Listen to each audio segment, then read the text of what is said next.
চলে এসেছি মায়ের মন্দিরে। মায়ের যেখানে পুজো হচ্ছে, পুজো একটু পরেই শুরু হবে। এসেছি এইখানে। মার তো প্রাণের জায়গা, তার ওই যে প্রাণের ঠাকুর রয়েছে ভেতরে। এই যে মা খুশি, খুব খুশি, খুব খুশি, খুব ভালো লাগছে। মার তো এত শরীর খারাপ ছিল, ভাবতেই পারিনি যে আসতে পারবে। যাই হোক, সবই ভগবানের দয়া, ভগবানের আশীর্বাদ। চলো গিয়ে প্রণাম করবে, চলো।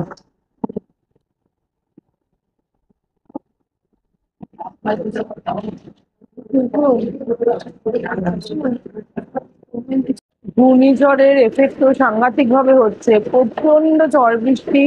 সারা রাত কালকে খুব বৃষ্টি হয়েছে, বাজ পড়েছে, জল দাঁড়িয়ে গেছে, মানে এইরকম বাজে অবস্থা। কিন্তু মায়ের পুজো তো থেমে থাকতে পারে না, মায়ের পুজো চলছে, আমরাও এসে বসে পড়েছি। এইবার দেখা যাক পরিস্থিতি, পরিবেশ কখন স্বাভাবিক হয়। আমরা চলে এলাম এখানে ব্রেকফাস্ট করতে। ব্রেকফাস্টে ছিল লুচি আর ছোলার ডাল। কি অপূর্ব তার স্বাদ, যে বলে বোঝাতে পারবো না যে এত সুন্দর খেতে। আর তার সাথে ছিল দুধ চা। এই রামকৃষ্ণ মিশনে না পুজোটা প্রচণ্ড নিষ্ঠা করে তো হয়ই, আর সবথেকে বড় কথা হচ্ছে গিয়ে সিস্টেম্যাটিক হয়। প্রত্যেকটা কাজের জন্য আলাদা আলাদা করে মানুষের উপরে দায়িত্বভার দেওয়া রয়েছে। মানে যিনি সমস্ত ভোগগুলোকে গুছিয়ে আনবে তার জন্য আলাদা একজন আছেন, এবং তার কথা মতো সমস্ত ছাত্রীরা সেই ভোগটোকের ব্যবস্থা করছে। ইনি তো পুজো করছেন, এনাকে সহায়ক হিসাবেও একজন স্যার রয়েছেন, উনি এনাকে সহায়তা করছেন। আর সব কিছু আমি দেখলাম এখানে তো এত রকম পুজো হচ্ছে। প্রত্যেকটা পুজোর জন্য ওই যে উনি নিয়ে এলেন একটা লিস্ট আছে, যে কোন কোন পুজো হচ্ছে, কোন পুজোর সময় কোন ভোগ আসবে, কে এই যে ডাবটাও রাখছে সেটা কোথায় রাখবে। তারপরে একটা করে পুজো হয়ে যাবে, মানে বিভিন্ন দেবতার পুজো হয়ে যাবে, তারপরে কার পুজো হবে, তার জন্য কি নৈবেদ্য লাগবে, সমস্ত ওরা লিস্ট করে রেখেছে। এবং এই যে লিস্ট, এই লিস্ট দেখে দেখেই সমস্ত কিছু আয়োজন করা হচ্ছে। সত্যি মন ভরে গেল।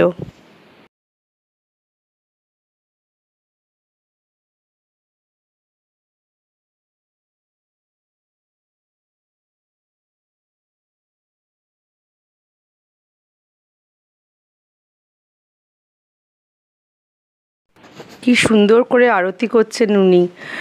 মায়ের মুখটা না কীরকম যেন উজ্জ্বল হয়ে যাচ্ছিল, অন্য রকম লাগছিল। আমি তো হাঁ করে দেখছিলাম, জানি না এটা আমার নিজের মনের ব্যাপার নাকি, কিন্তু প্রচণ্ড ভালো লাগছিল। মা যেন আস্তে আস্তে জেগে উঠছেন। মুখটার দিকে তাকালে না মানে সব কিছু ভুলে যাওয়া যায়।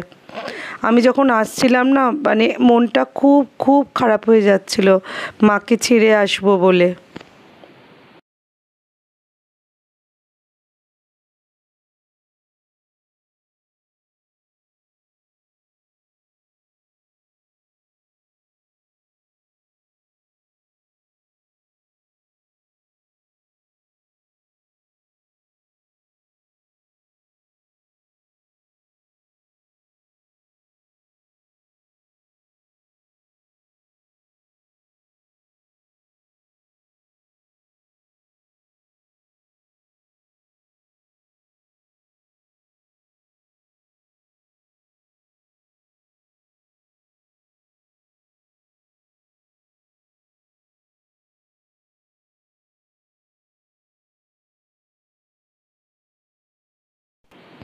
এইবার তো পুজো হয়ে এসেছে, এবার অঞ্জলি দেওয়ার পালা।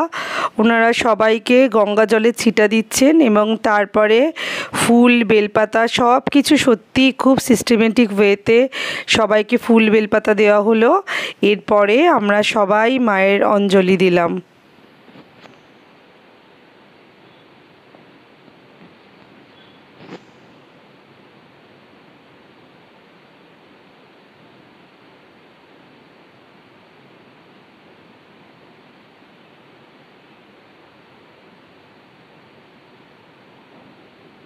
মায়ের মুখটা লক্ষ্য করুন, কি মিষ্টি, কি অপূর্ব, কি সুন্দর না।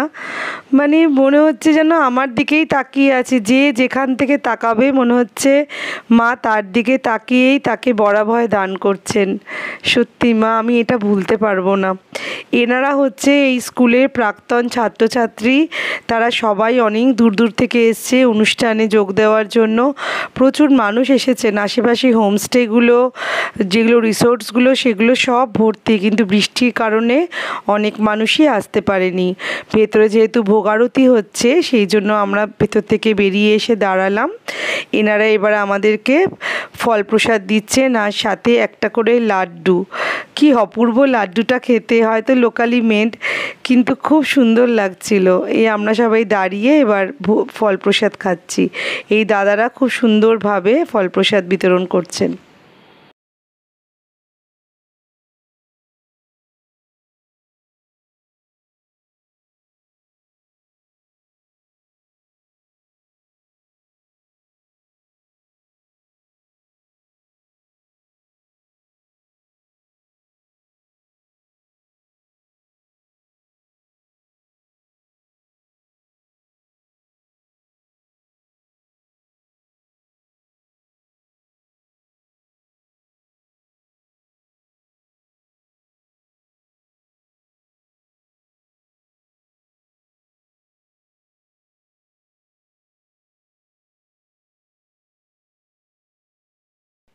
আমরা চলে এসেছি ওনাদের ডাইনিং হলে, প্রচুর মানুষ একসাথে বসেছে।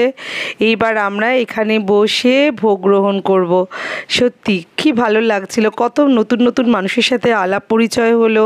তারা এসছেন তো অনেক দূর থেকে, আর যা খেলাম সে তো তার স্বাদ তো বলে বোঝানোর নয়, এত সুন্দর খেলাম। আমরা খেয়েছিলাম প্রথমে ভাজা, তারপরে খিচুড়ি, তারপরে ছিল কুমড়োর ছক্কা, বাঁধাকপির তরকারি, ভাত, ডাল, একটা শাকের তরকারি, তারপরে ছিল আমি মনে করে করে বলছি এত কিছু খেয়েছি। তারপরে ছিল একটা আলু পটলের ডালনা মতো, আর তারপরে চাটনি আর পায়েস।